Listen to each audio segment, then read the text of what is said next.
여러분 안녕하세요. 대담한 부산 진행의 조면주입니다. 부산의 공공봉안시설 두 곳인 부산 영락공원과 부산 추모공원이 추석 연휴 동안 사전 예약제로 운영될 것으로 보입니다. 실내 밀폐 시설인 봉안시설에 한꺼번에 많은 사람들이 몰릴 경우에 코로나19의 감염 위험이 높기 때문인데요. 이와 함께 직접 봉안시설을 찾지 못하는 분들을 위해서는 비대면 온라인 추모제 도입도 검토하고 있으니까요. 아무쪼록 올 추석 연휴는 무엇보다도 안전하고 건강하게 보낼 수 있기를 바랍니다. 자, 대담한 부산 이 시간은 우리 부산 지역의 다양한 분야에서 활동 중인 분들을 만나보고 있는데요. 오늘 함께 하실 초대 손님 먼저 화면을 통해 확인하시죠.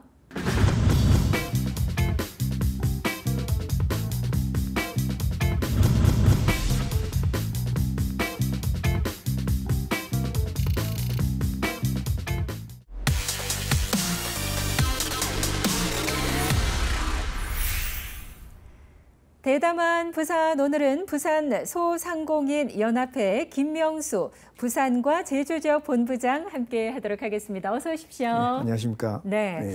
부산뿐만 아니라 제주 지역까지 아우르고 계신데요. 예, 바쁘신 가운데서도 자리해 주셔서 감사드리고요.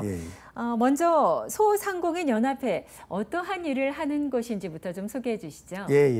그 소상공인 연합회는 소상공인 보호와 지원에 관한 법률 그리고 소상공인 기본법에 따라서 설립된 법정 경제단체입니다. 그러니까 법에 의해서 설립된 단체죠.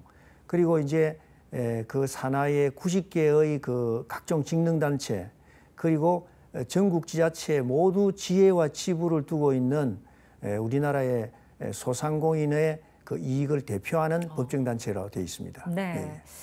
그렇다면 보다 구체적으로 이 소상공인 연합회, 우리 부산 같은 경우에는 어떻게 구성이 되어 있는 건가요? 부산 같으면 이제 부산광역시 소상공인연합회 산하에 16개 각 구별로 지부가 되어 있습니다.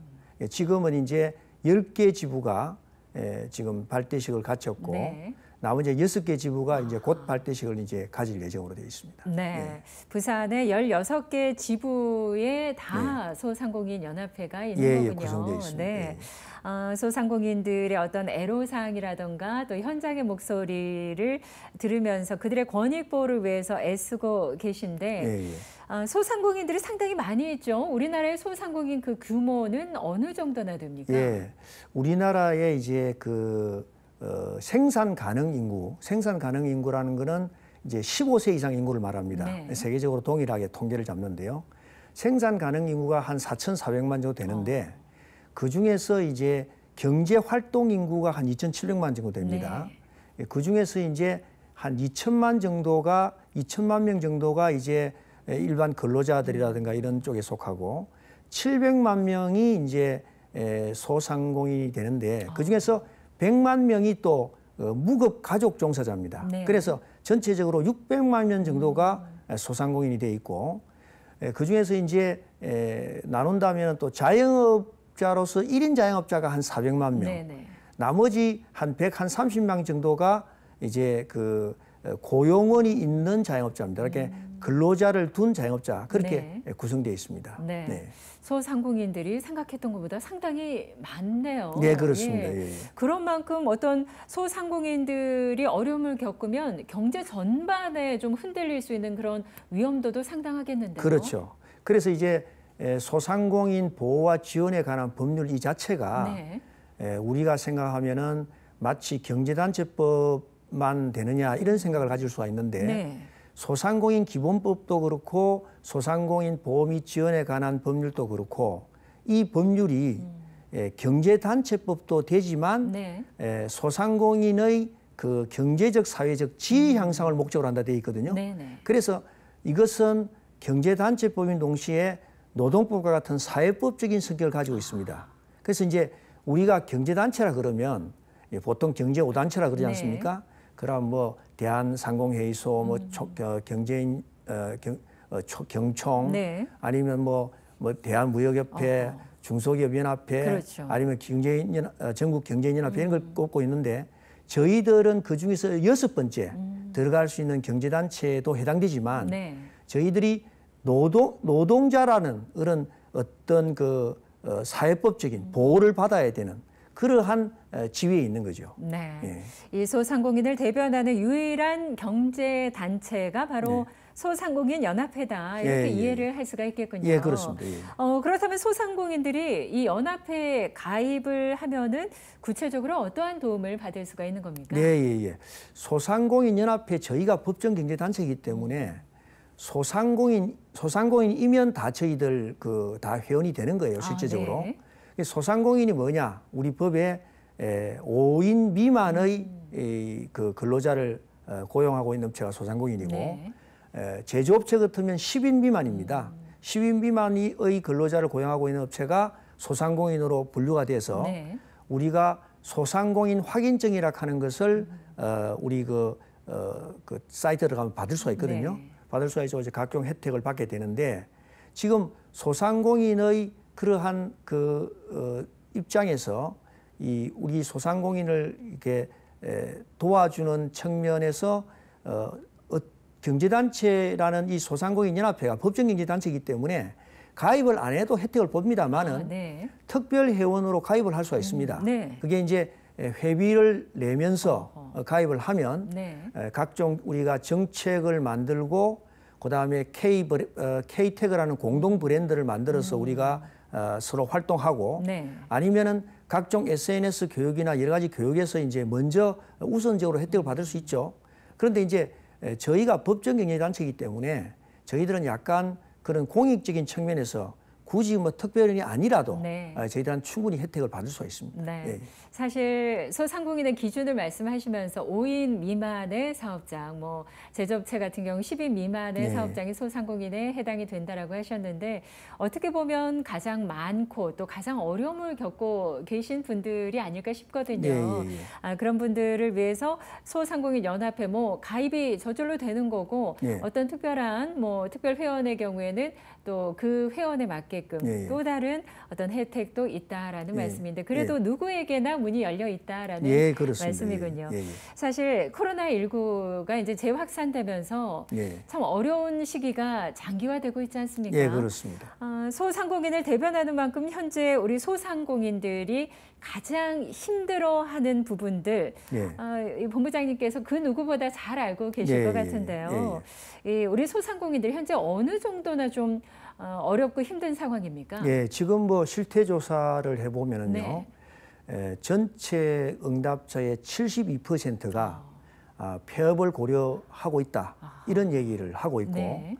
매출액을 기준으로 해서는 80%가 매출액이 떨어졌다. 네. 그리고 매출액이 반 이상, 그러니까 50% 떨어졌다는 응답자가 30%에서 40%입니다. 네. 그러니까 어마어마하게 매출액이 줄어든 그렇죠. 거죠. 그런데다가 이제 최근에 뭐 여러 가지 이 장기화되면서 막 그 소상공인의 그 일부 업종에 대해서는 영업을 못하게 한 것도 있지 않습니까? 그런 것들이 반영되지 않았기 때문에 그런데 반영됐다 그러면 아마 그보다도 훨씬 심각할 것으로 예상이 되고 있습니다. 네. 그래요. 뭐 이 80% 이상이 부정적인 응답 거기에 폐업을 하는 그런 가게들도 속출하고 있는데 매출이 감소되면서 버티다 결국에는 폐업하는 업체 그런 업체들이 참 많은 현실을 보면서 안타깝고 참 마음이 아픈데요. 아무래도 소상공인들이 이제 호소하는 부분이 자금 문제가 아닐까 싶은데 어떤 문의들을 가장 많이 하고 있나요? 네, 먼저 이제 뭐 자금에 대해서 문의를 가장 많이 하죠. 많이 하는데 이제 자금은 사실은 그 여러 가지 그 정책 자금들이 이미 있어요. 이미 있는데 그런 자금들의 요건들이 사실은 소상공인들이 그 활용하기가 까다롭습니다. 업종을 여러 가지로 한정 지어 놓고 아니면 여러 가지 그 조건이라든가 연체가 깨끗해야 되고 그다음에 뭐 신용 등급이 아주 좋아야 되고 물론 이제 신용 등급을 많이 완화해서 주겠다고 말은 합니다. 그런데 실제 소상공인들이 가서 대출을 받으려고 그러면 본인들도 몰랐던 여러 가지 그 요건들이 해당되지 않아서 대출을 못 받는 경우가 많이 있습니다. 그래서 이제 저희가 주장하는 거는 기존의 사고방식을 좀 탈피를 해야 됩니다. 왜냐하면 지금이 비상시국이지 않습니까? 네. 비상시국에 걸맞는 어떤 소상공인 지원책이 나와야 되는 거지 기존의 사고방식에 맞춰서 이러이러한 요건을 맞춘 사람한테 자금 지원을 하겠다. 이런 것은 아직까지 좀 덜 긴급한 입장이 아닌 것 같고 네. 다소 연체가 있더라도 또 국세와 지방세와 체납되더라도 네. 이렇게 선대출을 해주고 체납된 부분을 각서를 써서 받아가는 방법 이런 어떤 획기적인 사고방식이 돼야 되거든요. 근데 네. 아직까지는 저희들이 안타깝게도 어떤 뭐 모랄 해저라든가 이런 원칙들을 강조하면서 네. 소상공인들이 다가가기에는 상당히 어려운 문턱이다 이렇게 볼 수가 있습니다. 네. 소상공인들을 위한 어떤 뭐 지원 정책들, 이 코로나19와 관련해서 그런 정책들이 있긴 합니다만 실제 피부에 와닿는 것은 소상공인들에게 그렇게 크지가 않다. 여러 가지 조건들이 까다롭기 때문에 대출을 받기가 참 힘들다라는 그런 말씀인데 그 재난지원금 같은 경우 이제 배부가 되지 않았습니까? 이런 재난지원금과 관련해서는 소상공인들 어떻게 조금 어려움을 해소하는 데 도움이 됐다고 조금 하시는지요? 도움이 됐겠죠. 근데 저희들은 어떤 재난지원금 100만 원 또 받고 또 이제 2차도 뭐 나올 것으로 예상합니다만은 그렇게 이제 소모성으로 주는 것도 뭐 좋습니다만은 소상공인이라 그러면 뭐 한 3천만 원씩 이렇게 대출을 해주어서 마이너스 통장으로 해주어서 조금씩 갚도록 한다든가 아니면은 앞에 연체 부분을 좀 같이 갚도록 한다든가 이런 특단의 대책을 세웠으면 좋겠고 제가 이렇게 말씀을 드리면 혹시 청취자들이 이 소상공인에 대해서 여러 가지 대책이 많은데 왜 이렇게 소상공인들은 이렇게 호소를 하느냐 오해를 할까 싶어서 말씀을 드리는데 사실은 이 소상공인들이 우리나라 경제의 가장 근간입니다. 왜 그러냐 하면 과거에는 우리가 대기업에서 이렇게 근로자들을 많이 흡수했지 않습니까? 그런데 이제 대기업들은 이제 보다 그 첨단으로 나아가면서 근로자들을 흡수하는 이런 그 흡수력이 약합니다. 그럼 근로자의 흡수력이 강한 것은 격시나 중소기업 아니면 소상공인인데요. 이 소상공인들이 그렇게 근로자를 흡수하는 그런 지위에 있음에도 불구하고 소상공인들이 이런 흡수하는 지위에 있는 것을 활성화할 수 없도록 지금까지 여러 법률로 소상공인들을 죽여왔던 것입니다. 예를 들면 소상공인들이 그 급여를 지급합니다. 그런데 급여를 지급하는 최저임금법은 소상공인들의 의견을 묻지 않고 마음대로 만들어버린 거예요. 그리고 두 번째 여러 가지 노동법이라든가 이런 것들이 소상공인들의 사기를 굉장히 저하시키도록 굉장히 불리하도록 만들었습니다. 즉 다시 말하면 소상공인들이 살 수 없는 환경을 계속 만들어 왔던 거예요. 그렇기 때문에 이제는 그것을 자꾸 소상공인을 살리는 방향을 같이 병행하려 하다 보니까 어떤 그 기존적인 어떤 방법으로서는 이 살릴 수가 있는 길이 없어요. 그리고 지금 코로나하고 그러는데 코로나라는 이것보다 더 무서운 게 심리 코로나하고 경제 코로나거든요. 이것은 그 여파가 오래 갑니다. 그런데 코로나에 대한 대응 방식도 무조건 네거티브적인 방식, 뭐 문을 잠거라, 폐업을 해라, 아니면 뭐 업종을 갖다가 뭐 문을 닫아라 이런 방식을 쓰는데 이 문을 열면서 소상공인들을 살려주면서 다시 말하면 이 전염병을 예방하는 그런 어려운 방식의 길을 택하지 않고 쉬운 방식의 길을 택하다 보니까 소상공인들이 점점 어려워지는 거예요. 그 앞에다가 여러 사회 경제적인 여건들이 지금 어려워져 있는 겁니다. 며칠 전만 하더라도 얼마 전만 하더라도 전교조가 합법화됐거든요. 전교조의 예를 들면 그 해고 교사가 전교조에 가입되어 있다는 것이 그 전에는 그 전교조를 법의 노조로 하는 거로 했지만 이번에 또 대법원에서 그 판결이 바뀌어서 그렇게 된 겁니다.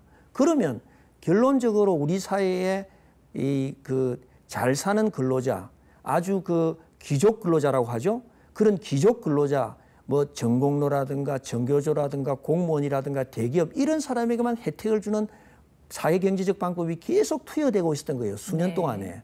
그러다 보니까 소상공인들이 어렵게 되고 이 소상공인은 경제에 있어서 어떤 잡초와 같이 산사태를 막아주는 그런 역할을 하고 있는데 이 잡초를 자꾸 제거해버리니까 산사태가 날 수밖에 없는 입장에 빠진 겁니다. 네. 그러다 보니까 소상공인에 대해서 지원책을 100만 원, 200만 원 해줘봤자 밑빠진 독에 물 붙게 들게 되는 거예요.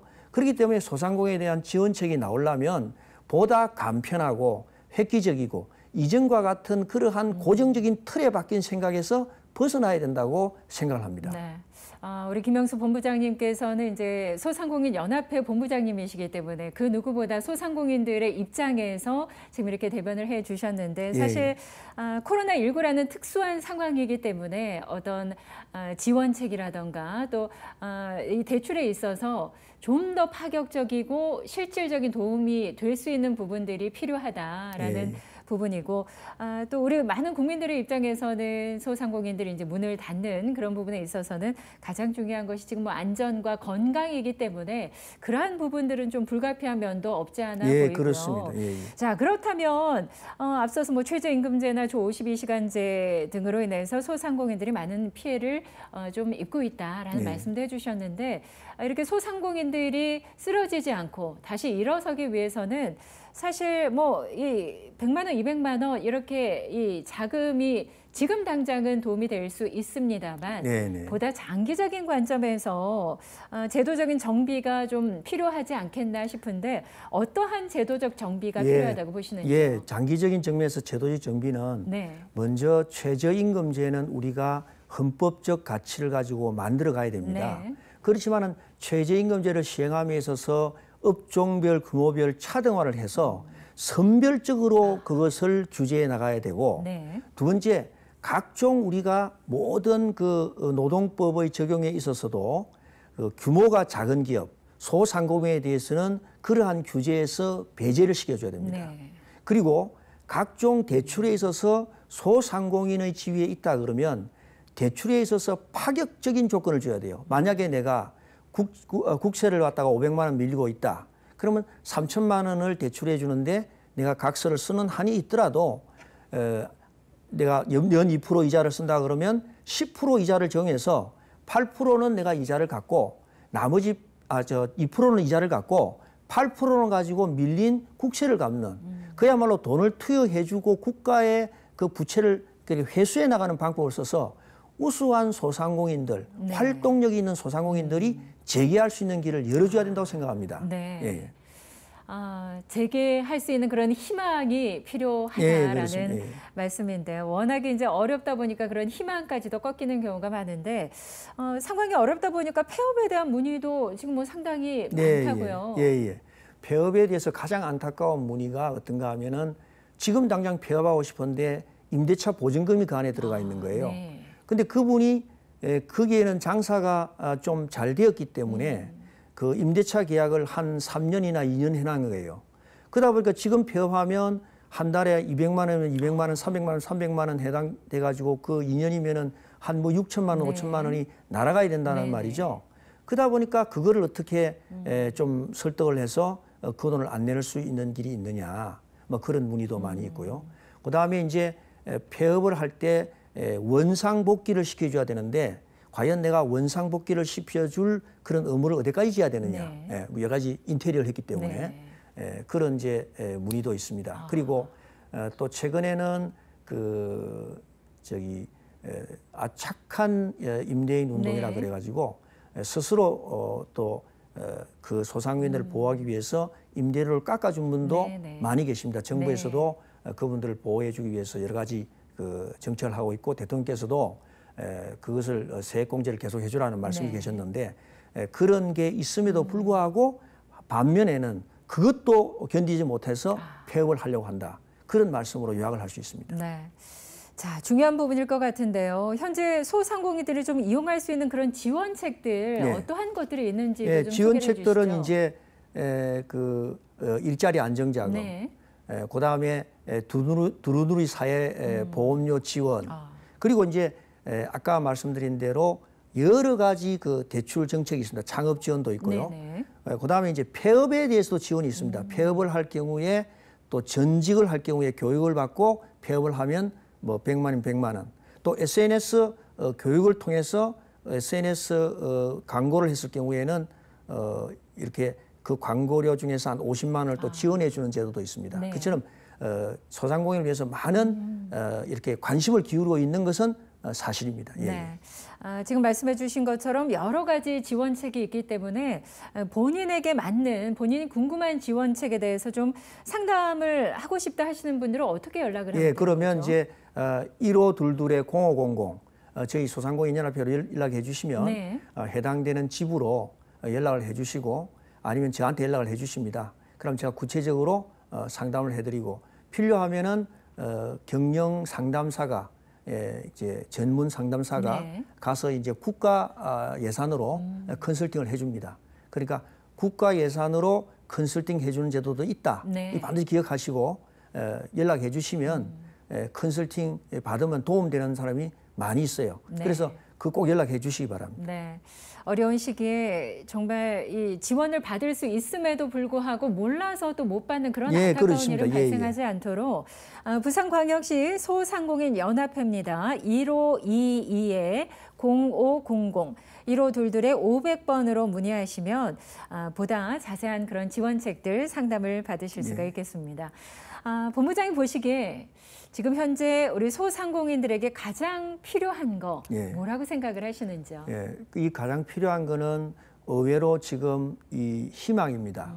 다시 말하면 소상공인이 무엇이냐고 얘기한다면은 이 산에 있는 큰 금옥들이 아니고 산에 있는 아름다운 이렇게 나무도 아니고 꽃도 아니고 이렇게 우거진 잡초와 같은 것입니다. 그렇기 때문에 나무가 자라려면 또 꽃이 자라려면 그 잡초들이 버티고 있어야 되거든요. 그런데 그 잡초들은 과연 어떻게 생겨났겠습니까? 그거는 저절로 만들어졌습니다. 북한만 보더라도 장마당이 저절로 만들어지잖아요. 그거는 우리가 경제 생활을 영위하기 위한 어떤 삶의 표현으로서 지절로 만들어진 것인데 이것을 자꾸 인위적으로 없애려고 하는 정책이 수년 동안 계속됐다는 얘기입니다. 제 얘기는. 그렇기 때문에 우리에게 그러한 그 정책의 방향들이 정말 소상공인들이 자연스럽게 자라나고 창의롭게 활동하고 마음대로 일할 수 있도록 그런 정책적인 어떤 정책적인 자유를 우리에게 심어줬습니다. 그런 희망을 우리한테 줬으면 좋겠습니다. 만약에 우리 소상공인 연합회 중에서는 아마 연합회 중에서는 이 회원수가 줄기를 바라는 데가 아마 소상공인 연합회밖에 없을 겁니다. 왜냐하면 소상공인이 중소기업인이 되고 중소기업인이 대기업이 돼서 CEO가 되고 창업자가 되고 해야 되는데 지금 이 다리가 다 끊겨져 버렸어요. 언젠가부터 소상공인이 중소기업인이 될지도 않을 뿐만 아니라 되려고 하지도 않습니다. 제가 조사를 해보니까요. 모든 노동법의 규제가 인원수대로 하고 있습니다. 지금도 소상공인이 5인 이하면 소상공인이고 10인 이하면 소상공인이 그렇게 되어 있지 않습니까? 그게 무슨 소상공인의 기준이 되겠습니까? 인원을 많이 뽑는 업체에 더 많은 혜택을 줘야 돼요. 인원을 30명 뽑더라도 소상공인일 수가 있거든요. 그런 사람들도 소상공인 확인증이 나올 수 있도록 해가지고 인원을 많이 뽑는 업체에 더 많은 혜택을 줘야 그 사람들이 많은 고용을 흡수를 하게 되는 것이지 사람들이 소상공인이 중소기업이 안 되려고 하고 사람들이 전부 다 공무원이 되려고 하고 전부 다 교사가 되려고 하고 그런 큰 회사 가서 그 어떤 노동조합원의 조합원이 되려고 한다면 이 세상의 균형이 흐트러지지 않습니까? 그런데다가 희망이 없어지면 산사태가 나버리면 큰 나무도 다 넘어져 버리는 거예요. 그래요. 내가 열심히 하면 나도 더 잘 될 수 있다. 앞으로 나아갈 수 있다라는 그런 희망을 갖는 것이 상당히 중요하다라는 말씀인데 또 위기는 이제 또 기회라고요. 사실 코로나19 사태로 온라인 시장이 상당히 좀 세계적으로 활성화되지 않았습니까? 이렇게 온라인 전략만 잘 또 짜본다면 소상공인들도 나름대로 또 세계로 진출할 수 있는 그런 발판을 가지게 될 수 있지 않을까 싶은데 그런 만큼 소상공인들의 어떤 온라인 교육도 중요할 것 같은데요. 저희가 그래서 SNS 교육이라든가 이 스마트폰을 어떻게 사용하는 교육 이런 교육을 계속하고 있습니다. 그래서 연락을 주시면은 그런 교육을 다 무료로 받을 수가 있고 그다음에 K-태그라는 공동 브랜드를 만들어서 이 브랜드 가치를 올려가지고 소상공인들이 모든 브랜드 우산으로 들어가서 저 브랜드 같으면은 내가 제품을 구매해도 되겠다.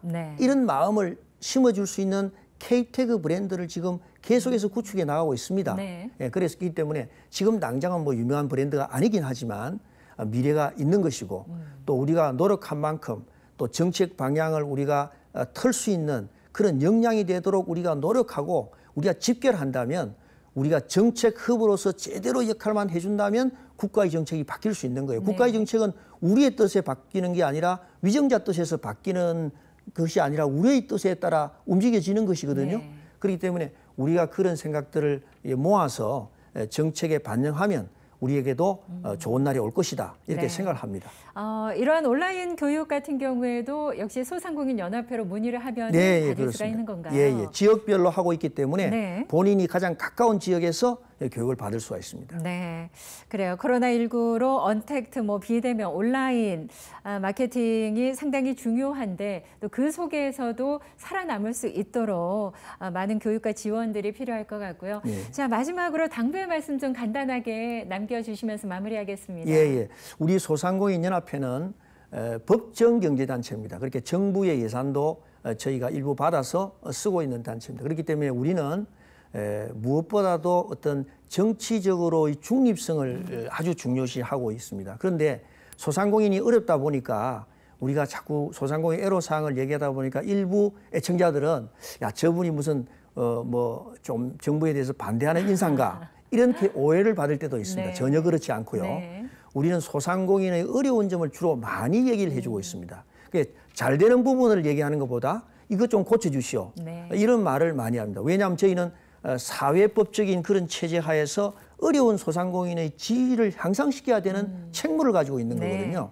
그래서 그런 점에 오해 없으시길 바라고 또 애청자 여러분께서 또 시청자 여러분께서 이 방송을 들으시면 소상공인연합회 전화 한 통화라도 주시고 지원해 주시고 네. 또 교육을 들어주시면 감사하겠습니다. 그래요. 많이 응원을 해 주셨으면 좋겠고요. 예. 앞서 경제의 어떤 잡초 같은 역할이다 하셨는데 예. 잡초가 생명력이 굉장히 끈질기잖아요. 굉장합니다. 예, 예. 경제에서 도태되지 않도록 우리 경제 한 축으로 당당히 설 수 있도록 앞으로도 계속 애써 주시기 바랍니다. 예, 오늘 예. 말씀 잘 들었습니다. 예, 예, 감사합니다. 네, 예. 고맙습니다. 예.